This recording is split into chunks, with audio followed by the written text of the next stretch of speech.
Most of you, if not all of you, have probably done a SWOT analysis at some point in time, either in your business, personal life even. If you've been on a strategic committee of some kind, you've done one. So looking at strengths and weaknesses and opportunities and threats is a great way to get to what do we need to do, what are the things that we got to keep doing, etc. Today's format's going to be pretty straightforward. We're going to hear about strengths, and then we're going to talk about weaknesses and move through it. I'd ask you to play along, make that little chart on your paper there in front, and you write down what you think the strengths are and what the weaknesses are. We're going to go through each one of these, about 10 minutes, and then we're going to try and leave a few minutes at the end for questions where you can ask and chime in. Jay is going to focus primarily on the tourism side, the attraction side, bringing people in. Secretary Terry is going to be helping us try to figure out how this all works in terms of economic development, business, and then potentially we'll probably see some overlap. So I'm going to start with Jay. I did a coin toss that they don't know about, and he won. And we're going to start with strengths, but just to make sure that he understands what some of our strengths might be, let me bring out a little something here. So go ahead. Jay, what do you think some of our strengths might be? Well, obviously, Makers 46. Oh, okay. Would be the strongest thing we have to offer. Shameless plug, huh? Exactly. In all seriousness, bourbon, horses, and the outdoor experience that we have in Kentucky would be the top strengths that we are marketing to the visiting community coming into Kentucky. And we can talk a little bit more about each one of those. From a bourbon perspective, it's not just about the liquor in the bottle. It's about the culture that's been created in Kentucky around the bourbon experience. That's really a huge strength. And I think that's a strength that expands outside of perhaps the traditional areas that you would think of as it pertains to the bourbon experience. Every community in Kentucky can take advantage of the culture that's been created around the bourbon experience, which expands to culinary. Horses and outdoors, again, I would argue that, again, on the horses side, the horse experience, if you will, there's a culture around horse racing, around horse breeding. That is not just for the die-hard, person that's looking to attend a race, but it's about someone that's looking to visit a horse farm in Versailles and really understand the history of our state. On the outdoor product, a lot of states have the outdoor product, but arguably no one has the lakes and the waterways that Kentucky has. And I think that allows the families across the state locally as well as regionally to have an experience that's affordable and can bring them closer together. So those would be our top three strengths from a tourism perspective. And I'm sure there are more. And to even talk about bourbon tourism, if you will, or horse tourism, or all these attractions, often we have a lot of businesses that bring people to visit, whether they're owned foreignly and they bring in people to come. One of the things that they're wanting to do is show them Kentucky, and that's an important piece because they come to our distilleries, they go to these tourist attractions. So with that, let me turn more to the business side. Secretary Terry, what do you think some of our strengths are? Well, this is sort of an easy topic for me. I just was in London for 4 days early this week. We were at the air show. The second largest air show in the world is in Farnborough, which is just outside London, and it switches every year between that location and Paris. And we find ourselves in those encounters talking to industry executives about Kentucky. And it is remarkable to me how little the international community knows about the state. And so we talk a lot about strengths, and we really start principally talking about this dominant position we have in industry that very few people really understand. We're number one per capita in automobile production, and the largest Toyota facility in the world is in Georgetown, Kentucky. We're number two, this is the one that really hit home this past week, number two in aerospace. That category alone is the single largest contributor to the state's GDP, almost $12 billion in value. And so here we are talking to executives in London about Kentucky because they immediately think about Washington State, for instance. So they're shocked to know that we play such a huge role in that. So it's this industry leadership positions we have in the auto and the aerospace, air logistics. You could make the argument that pretty convincingly, actually, that there'll never be another Silicon Valley. There will never be another Wall Street. There will never be another Hollywood. And there may never be another state that has the same concentration of air cargo horsepower that this state has. between UPS, obviously, and DHL's Worldport in northern Kentucky, and now Amazon coming online with their facility. So it's going to be amazing capability that will never sort of fall out of fashion. And so we've got these dominant positions in industry. We have this incredible location. We're so geographically centered, which is, again, something you can't buy. You can't, and which kind of relates to the fact that UPS and DHL and Amazon selected Kentucky because it's so well positioned for their purposes of getting product across the nation or internationally. So we talk about that advantage. We talk about the low utility rates that we have, some of the lowest east of Mississippi. And then we talk a lot about workforce and people. It is both a strength that we have, but it's also a bit of a threat as well. But the nice thing is that we share that, right? I mean, if virtually every state has the same challenge from a workforce standpoint, we can point to things the state is doing in large part under the governor's leadership in whether it's the apprenticeship programs or the FAME programs, the Work Ready Skills initiative that we have. And so we can point to things that are leading the nation as objective sort of measures of how we're pouring resources in the workforce side. And then lastly, I think it's back to Jay's point about kind of the culture in the community. The administration has really been intentional about changing the business climate, and it shows up in lots of different ways. It shows up in legislation like right to work, prevailing wage, school reform, but it also shows up in these red pens that we wear, which is really, from a branding standpoint, has been one of the most successful things that we have done because, and if you don't know what they are, it's a pair of scissors. And when I travel, oftentimes people come up to me. This has actually happened off the airplane. The guy looked at me and said, "Barber?" So no, it's either Barber or Taylor is what I do like that. And so I explained to him what it was. And what's wonderful about that is that nobody, regardless of where they fall, what they do for a living, or whether they're industry or the government, or what language they speak, they all can appreciate the fact that reducing bureaucracy and red tape and making things easier for businesses and freeing up businesses to operate in an environment where they can innovate is powerful. And so I think the business climate here is a huge strength that we have. Great. Well, like Chairman Kraft, we all like winners. We like to talk about our strengths. Sometimes it's hard to look in the mirror and say, okay, where's our weakness? So let me start, Jay, with you. Where do you think we have some weaknesses? Well, I think the Secretary hit it on the head. It's lack of awareness, and it's a misperception. If there is some awareness, there's a misperception of what Kentucky has to offer. And I would argue that goes on both the tourism side as well as the business climate side. Again, I think that's easily overcome by us getting out there, whether it's in the international markets or domestic markets that we're focused on, and telling people the Kentucky story and letting them understand that we have a culture here that's welcoming, that's business friendly, and that they can take advantage of. And so, I think from a weakness perspective, those are pretty easily overcome if we focus and partner together with the industry, as well as across the aisle from an economic development standpoint and a tourism standpoint.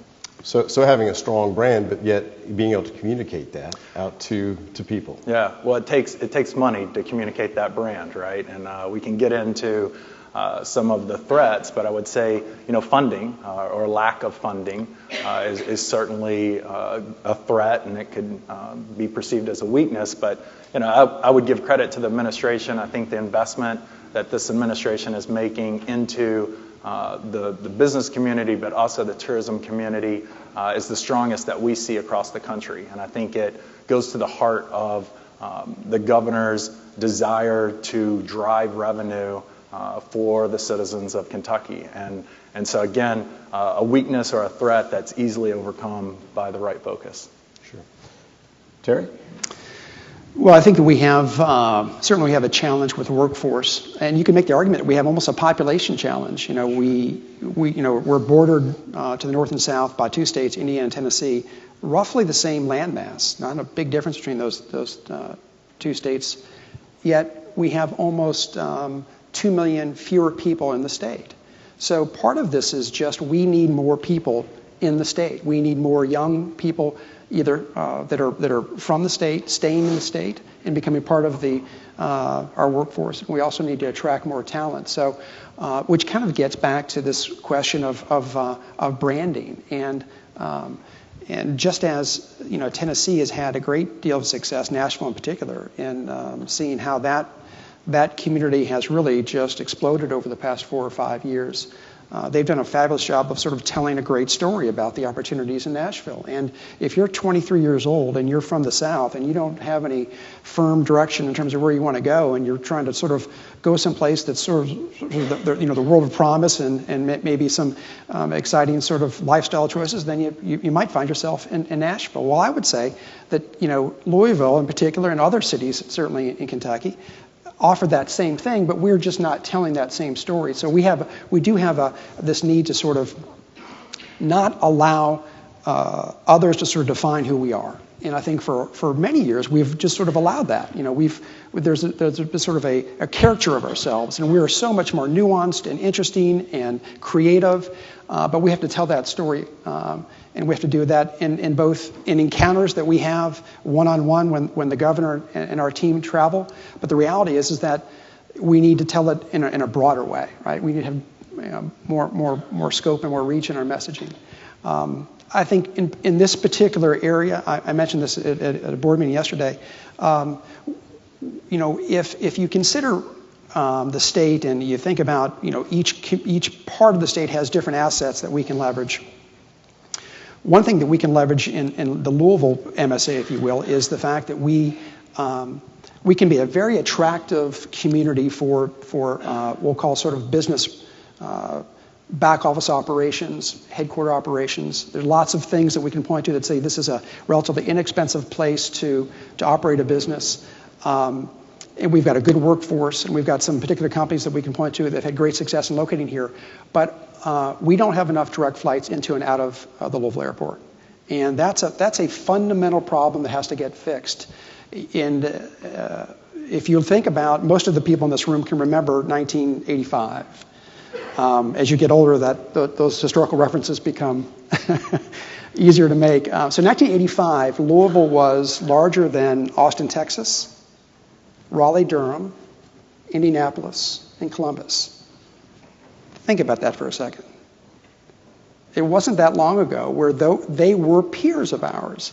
And if you look at the population growth that has happened in those communities and how they've coalesced around particular industry, and you look at the correlation between decisions they made back then and ensuring that the airport could get people into and out of those communities in direct flights, it's unmistakable. And so one of the challenges we have is to ensure that we have at least two, maybe even 3 airports that can service both coasts. I mean, California is the 6th largest economy in the world, and you can't get to California from Louisville direct. And if we're in the business of sort of leveraging what this community has to offer, which is, again, a great opportunity for headquarters to locate here, if you got to burn a whole day to get here, that's a tough argument to make. So we need to work on that one in particular. And I would agree, as we talked about travel, you just returned from London and you appear to be holding up pretty well. That was a pretty quick trip. But for most of us that have traveled, we know that getting to and from destinations can be key.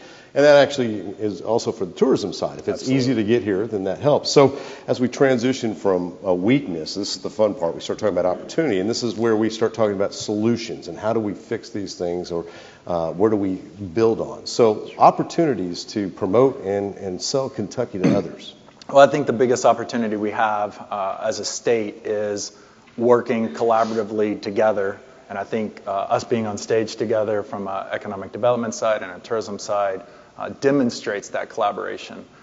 You mentioned branding, Secretary, and I think Kentucky Makes, which has been a great economic development message. We're actually embracing that message on the tourism side.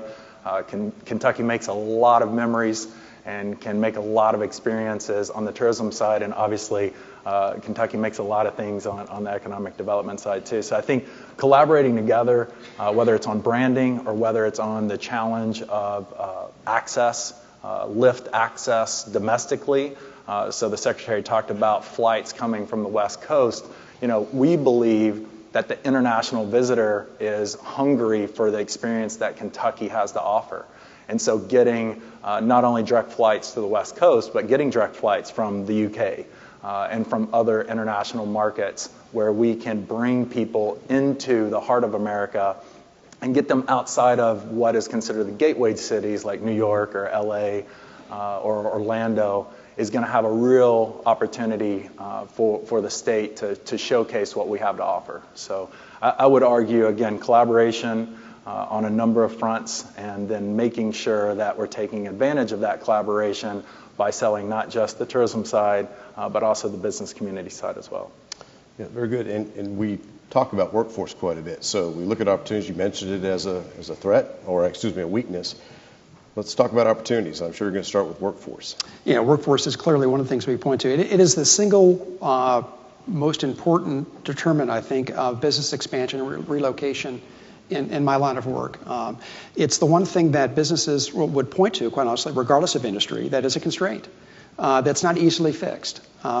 The Chamber's doing a great job, I think, in this talent pipeline management concept that they're rolling out. We look at that as a methodology that we have great faith and confidence in. But I think that workforce in particular is a strength that we have. We can point to things we've done that are literally leading the nation in apprenticeships and the work-ready skills initiatives, where we're really sort of going out to the business community, post-secondary, and secondary school systems and saying, help us understand where we can invest in workforce in your region. And I think that sort of collaboration is making a big difference.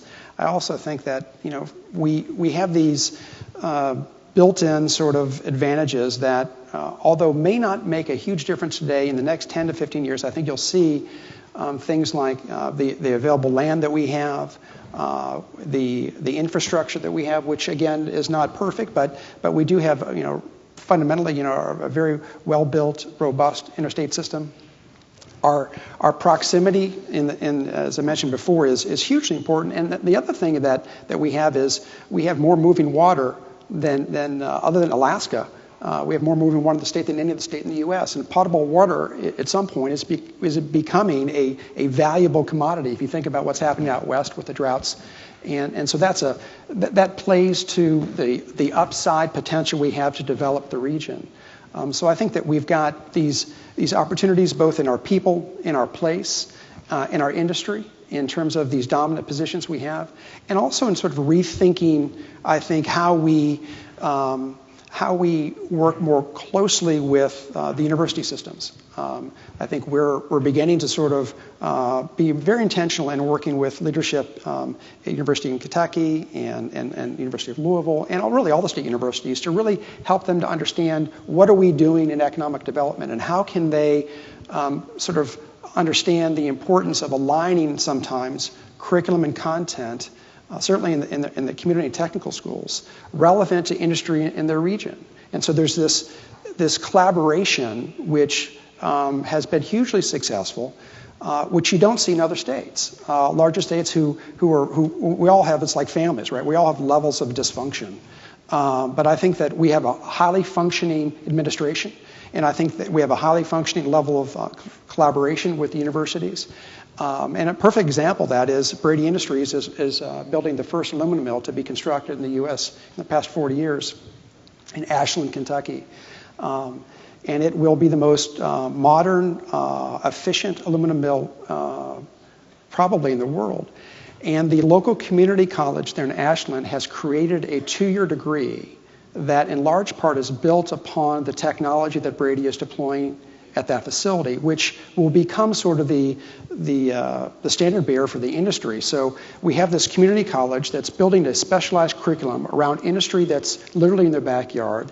And the company has said that for every student who completes that 2-year program with a B or better average, remains drug-free, the moment they graduate, they're guaranteed a job. And the starting salary is about $60,000 a year.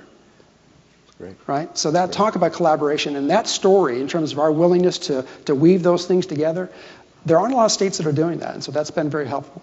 Well, and I work a lot with the Workforce Innovation Board, and one of the things that we talked about was defining what an engaged employer was. And part of that was so that employers could share what they needed. But as I talked to Dr. Box at the community college, he was indicating one of the keys is that you hire these people once we've trained them. And so to your point, if we create these opportunities, we've got to make sure that we've got them on our radar to come into these businesses and go there.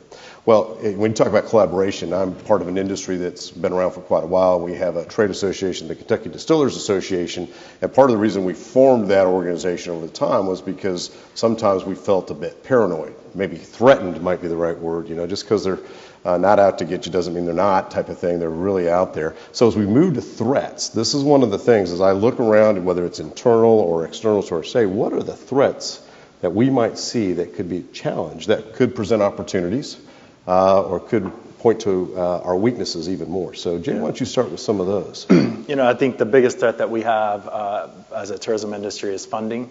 And, we need to change the narrative as it pertains to investing in whether it's tourism development or the economic development of our communities. We are revenue producing, we're job producing organizations, and I think that we have to tell that story in a different way to legislators and to stakeholders in the community so that we aren't losing that critical funding to drive outside dollars into our state that are going to ultimately drive down the residents' tax bill on an annualized basis. And so funding, it's not simply just we need to be funded more, it's that we need to have a better understanding of when you fund the tourism industry or when you fund the business community, you're getting a return on your investment that's going to pay for a lot of services across the state. So I think that's the first one. I think the second threat is changing direction. And that's hard when you have changes of administration. And I think, my best example from a tourism industry perspective is Pure Michigan. Hopefully many of you in the room are aware of the Pure Michigan story. It's not only a tourism story, again, it's an economic development story. That brand is what really changed the perception of who Michigan was as a state. It got the negative headlines of Detroit off the front page, and it got a much different narrative being told about the overall state. I think up in the Upper Peninsula, they became the second largest secondary home market for the New York market after that brand campaign was launched nationally. And that demonstrates, again, what investment in tourism, what investment in economic development can do. They've been running the same exact commercial that was in the original national run for 13 years. So there hasn't been a change in brand. There hasn't been a change in message. There's been a doubling down on that message. And so, again, changing direction would be my second threat. And I think the final threat that we really have to struggle with is workforce. And I think there's huge positives in the state, in every state as it pertains to their workforce, but we need to create communities where people want to stay and invest in those communities, and they want to be there to serve, whether it's visitors or new residents in the community. They want to create that environment that's welcoming. You mentioned Austin, Secretary, and they really focused on their locals first, right, before they looked external. And I think we need to do the same thing. If we don't, we're going to lose good talent, and we're going to lose those that are going to be there to serve our visitors.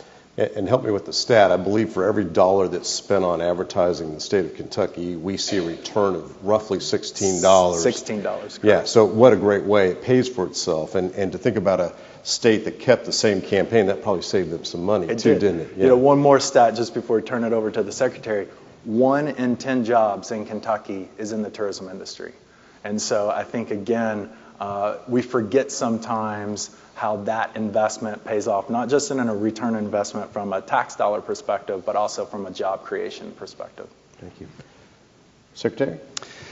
Well, I think we've all sort of, maybe we're a little weary of this one, but the reality is that, we have a bit of a balance sheet problem in the state. And this is a consequence, obviously, of the pension crisis.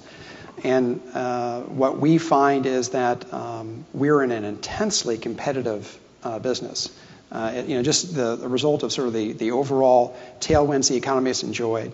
Obviously, some of the policies in D.C. in terms of trying to encourage more domestic business investment and repatriating dollars that have been held overseas has created tremendous opportunity. And the Southeast in particular has some great advantages. The right to work, the centralized location within a day's drive of 60% of the population.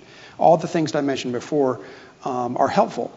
Our competitors to the south and to the north just have a different reality in terms of how they can use different incentive platforms to attract industry. And a perfect example is, and I won't mention the company, but just there's a company that did make the decision to locate here. We started talking to them very late in their process. In fact, they had already made a verbal commitment to another state. We went out to see them for the first time. And it was in that first encounter, they felt like they could sense a different a commitment to business, a different understanding of what they were trying to accomplish. And because the governor has never been in political office before, and nor have I, or really most of the cabinet comes from the private sector, they saw in us sort of a different confidence in terms of, all right, we've got people who are sort of, in the executive suite, if you will, of the state, who understand business, which was great. The competing state, their incentive package was $35 million more than ours. Now, I'm not suggesting that we'll ever compete on that basis, but we are recognizing that because of our recovering from this, a history of not funding the pension in particular the way it should have been funded, so we've got this reality of a constraint that we have. So I think that's a threat. I think, quite honestly, facing some of the more significant challenges we have as a state with really kind of open eyes and sort of being cognizant of sort of where we are versus where we want to be. And I think this is a challenge we have of dealing with really difficult subjects in an open and transparent way and collaborative way. I think that's a particular threat. And I think also small thinking. This is we are in an environment right now where we are not going to be the fully realized version of ourselves that the state could be. All parts of the state, west to east, north to south, if we don't have more creative solutions to these bigger problems. So, for a long time, it's strange. We often point to the cost of living in Kentucky, and we'll take Louisville, for instance, as an opportunity or a strength. And I could make the argument that when you have a relatively low cost of living, it might indicate that you're not growing as much as you would like to be growing. The population difference in 1985 in those peer cities I mentioned, Austin, Texas, their population has grown by almost 300%. Our population in this MSA since 1985 has grown about 40%. So we need more growth, and that means you have to take more risk. And I think that historically we've been okay with incremental improvement along the way, moving from 45th on the list to 42nd. That's okay, but we need to sort of desire more and sort of strive for more. And so I think we need, and to some degree, and I can say this with some degree of confidence because, I had a business in Louisville that I owned, a middle market business. I was deeply suspicious of government. Just I didn't really need anything from Frankfurt. I didn't want anything from Frankfurt, or from D.C. for that matter. So now here I find myself on the other side of that equation, recognizing that we do have a role to play, but we also need more engagement from the corporate community. We need more people stepping into these roles, whether it's at the board level or in a cabinet level position, because we need more.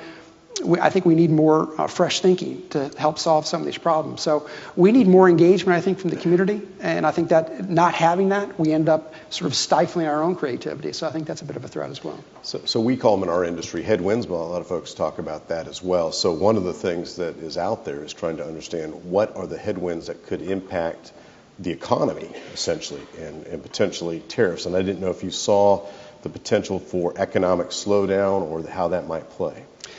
Well, I think that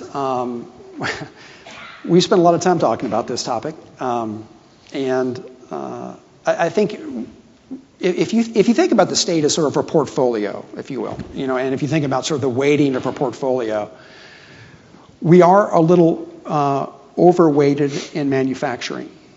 So the state is one of the most vulnerable, literally, across the nation if there is major disruption as a result of trade war, in large part because of the industry we operate, or the industries that operate in the state.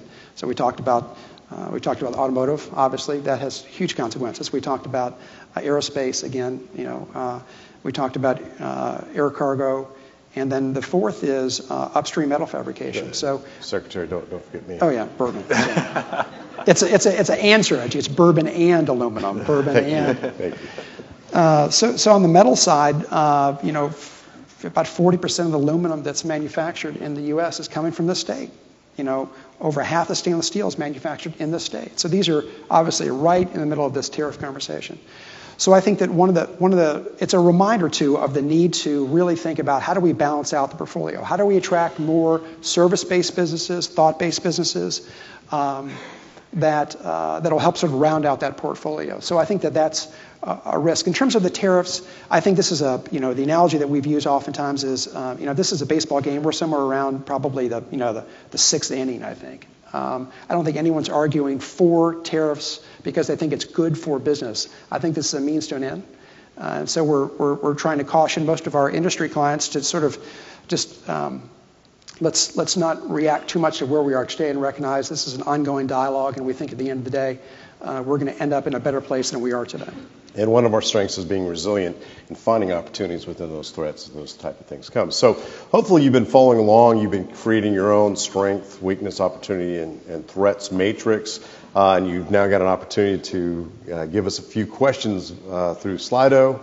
And as we give you time to kind of get those together, I'd also ask for closing statements at some point. But it looks like we have a couple of questions.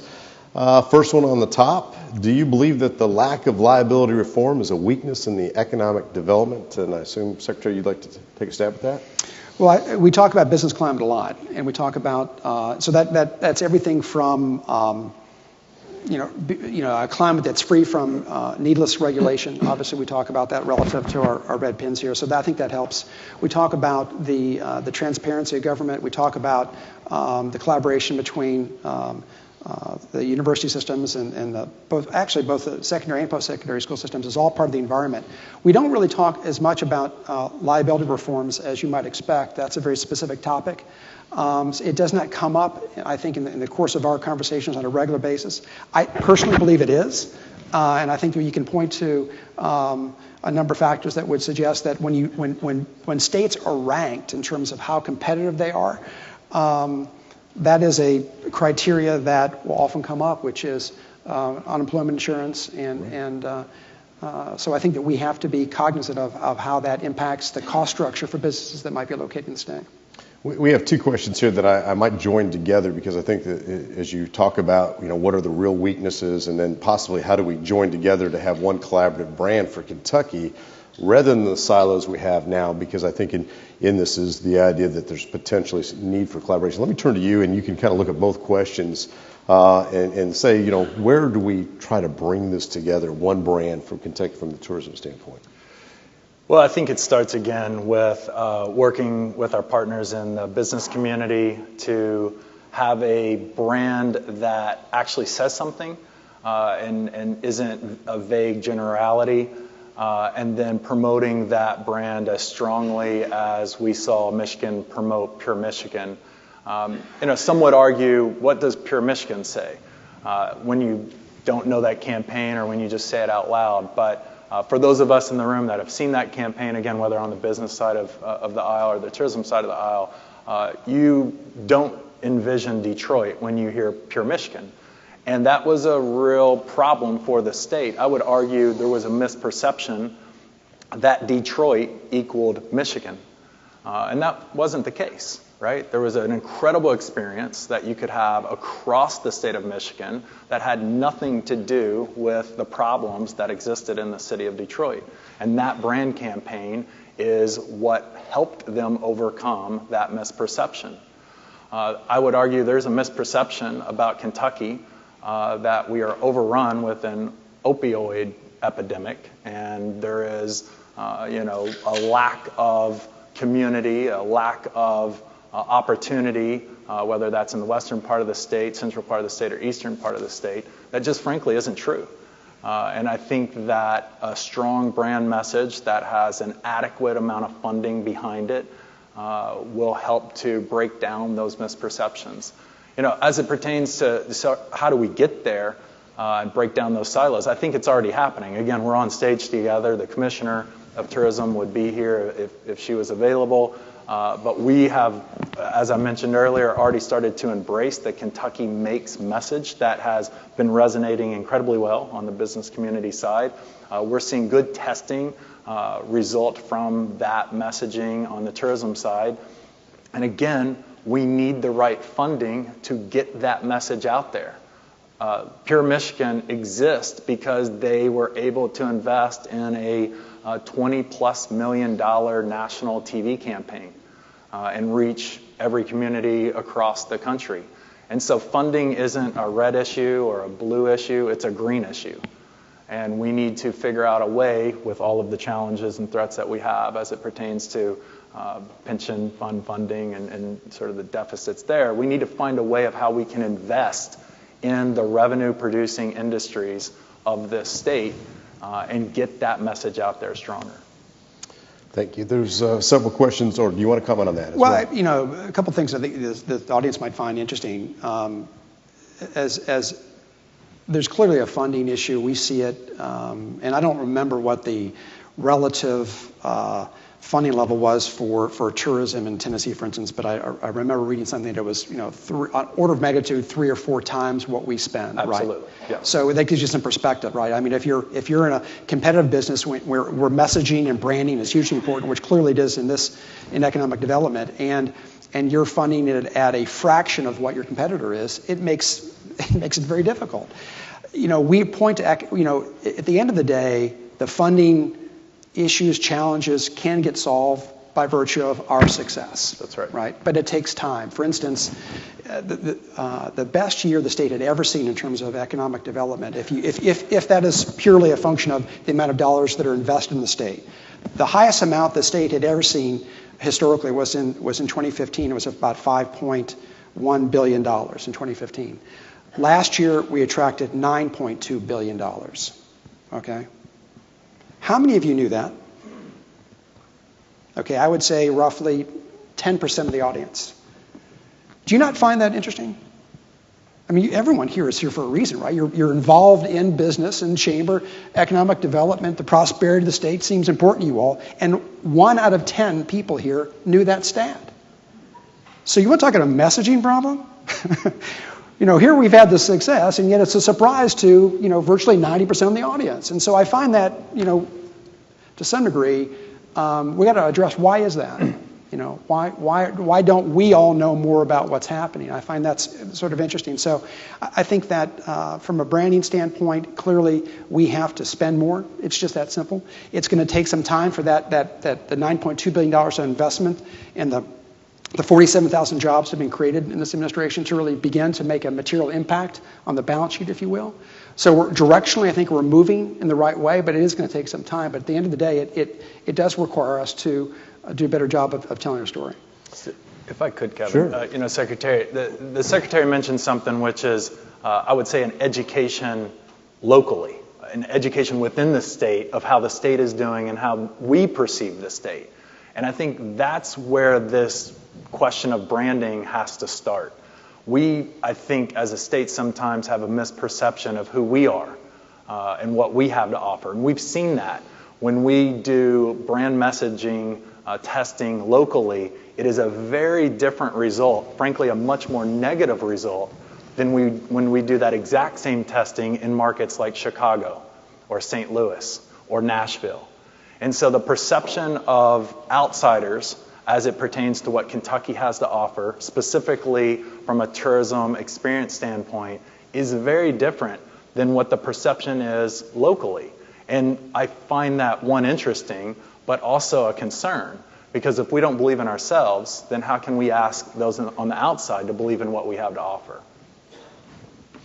Our next question, which is moved to the top, is going back to the tariff issue. And it's asking if we're relying so heavily on manufacturing, why, in whether he is or not, has Governor been not been more vocal on the tariff issue? So we were in D.C. 4 weeks ago for what's called Select USA, which is Department of Commerce's effort to highlight the opportunities for international investment. So it's like speed dating with 50 states and the rest of the world.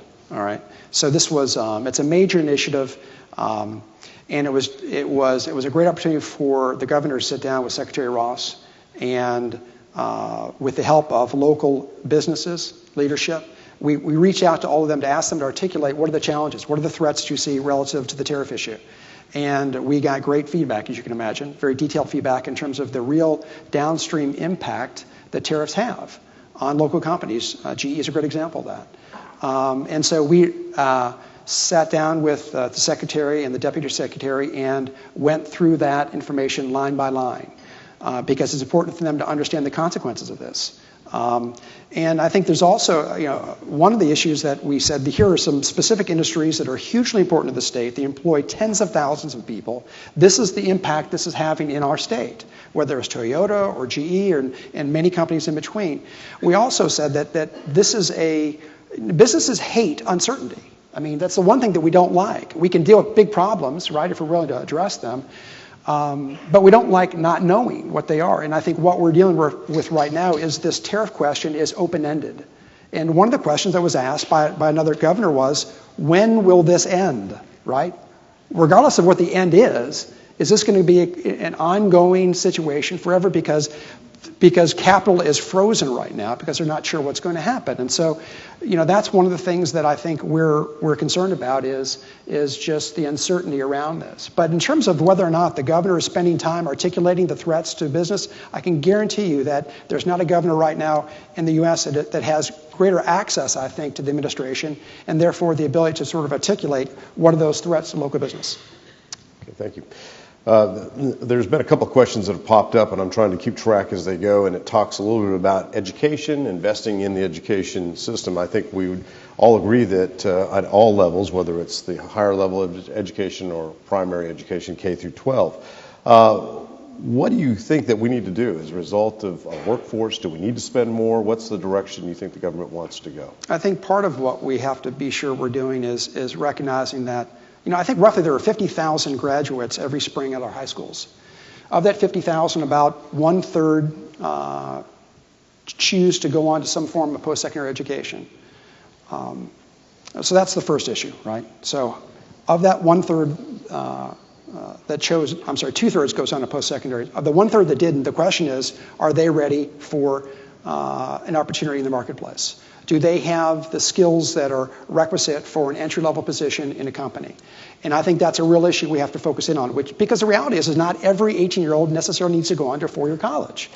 And the apprenticeship program that's been hugely successful in Europe for literally a century is a big part of why they've been so powerful from an industrial standpoint. Of the 2/3 that do go on, only about 1/3 of those kids graduate. So they have an incomplete academic resume and some level of debt. And so the question that we have to figure out is, how do we align both opportunities for an 18-year-old to enter into the workforce with a sufficient skill set, and recognize that although they may not choose to go to college initially, they may eventually choose to go to college after working for a couple of years. So I think that we have to do a better job of sort of understanding and how to talk to young people about opportunities they have and the cost and consequences of saddling themselves with tens of thousands of dollars of debt, right? And what that might look like. So I think we have to have a better conversation about the opportunities that we have in the state for young people to enter the workforce, and the educational requirements and the upside to that if they choose to go on to pursue that degree. So, and the questions are kind of coming back to the budget and things like that. How do we come up with creative ways on the third question down to work-ready projects encompassing adult ed? However, the state just cut the adult ed budget. How can goals be achieved with budget cuts? How can we achieve that? Does industry play a role in that? Well, I think that we have, if you think about the workforce issue, there's both the emerging workforce, which is the young folks who are coming out of the high schools and out of the colleges, and then there's the existing workforce that has to be retrained oftentimes or reskilled, either because technology has changed or because people are choosing a different career. So clearly,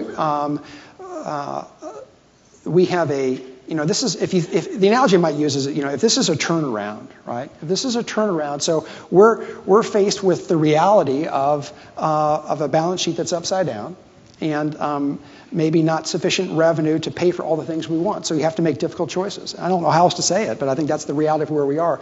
Would I like to see more funding for retraining existing folks who want to be reskilled? Of course I would.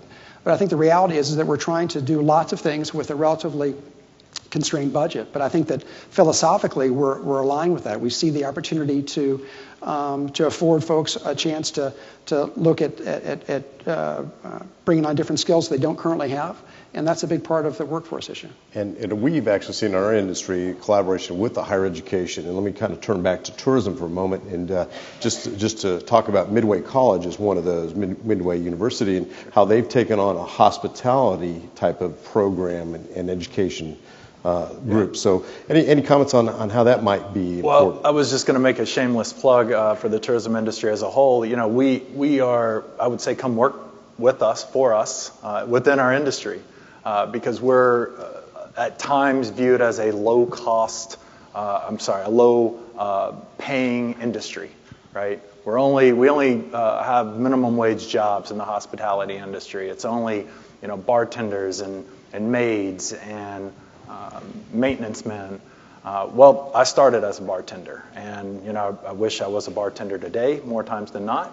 But I'm actually pretty proud of where things have ended up, and I think that tourism can be a solution to a lot of the problems that I've seen come across this screen or that we've talked about today on stage. Because at the end of the day, tourism is all about creating a local community and a local experience that others want to have.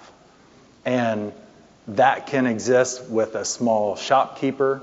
That can exist because you've opened a restaurant and you're serving indigenous food, Asian carp. We have a huge problem here in Kentucky with Asian carp, but it's actually an incredibly delicious fish to eat. If you didn't know that, I would recommend go out and try some Asian carp, because we need to get rid of them. They're clogging. So we can eat one of our threats. We could eat our way through this issue. So I think the state has a lot of problems, right? I mean, every state has a lot of problems, but this state has so many more opportunities than problems. And again, I think it requires us to believe in ourselves. I believe in the tourism industry. I believe in what we do. We are a clean industry. We bring in outside dollars. So the tourism dollars that are spent in the communities that we represent pay for servicing infrastructure projects. They pay for social services projects. And those people that visit our communities aren't using those services. They go home. They come in, spend their hard-earned dollar, and then they go back home. And so the more people that we can attract outside of the state to visit Kentucky and spend their dollar and drive our taxes down and help support some of these issues that we talked about on stage today, the better off we're going to be. So I think we need to find, tourism is not the only industry that does that. Obviously, I'm incredibly passionate about our own industry, but there's other industries, other business communities that deliver that same type of ROI. And so we're going to have to figure out how we, on some level, stop talking about all of the negative problems that we have. I'm not saying we ignore them. I'm saying that we have to say there are some problems that are going to be somewhat insurmountable, but there's some solutions that if we don't focus on as heavily as we're focusing on these negative issues, we're not ever going to overcome these challenges. So that would be my shameless plug for the tourism industry. That's a great point. Really Yeah. good point. I would like to take this last question as I'm here because of Fort Knox, my father being in the service. We moved here years ago. The Department of Defense military is the largest employer, approximately 38,000. I assume that's a correct number. How does economic development working, how are they working this into the approach of attracting business to Kentucky? So we've got obviously Fort Knox, and we also have Fort Campbell. We have about 400 transitioning military folks every month coming out of Fort Campbell. And we have about 50 or so coming out of Fort Knox. The Fort Knox population tends to be a little bit more experienced. Generally, higher ranking officers are coming out of Fort Knox, whereas Fort Campbell, generally speaking, are service folks who have spent maybe 1 or 3 to 5 years in service. And what a tremendous opportunity, really, for recruitment, if you think about it. So we have, on an annualized basis, about 5,000 people coming into or out of military service, and they're right there. They're 2.5 hours from here, right?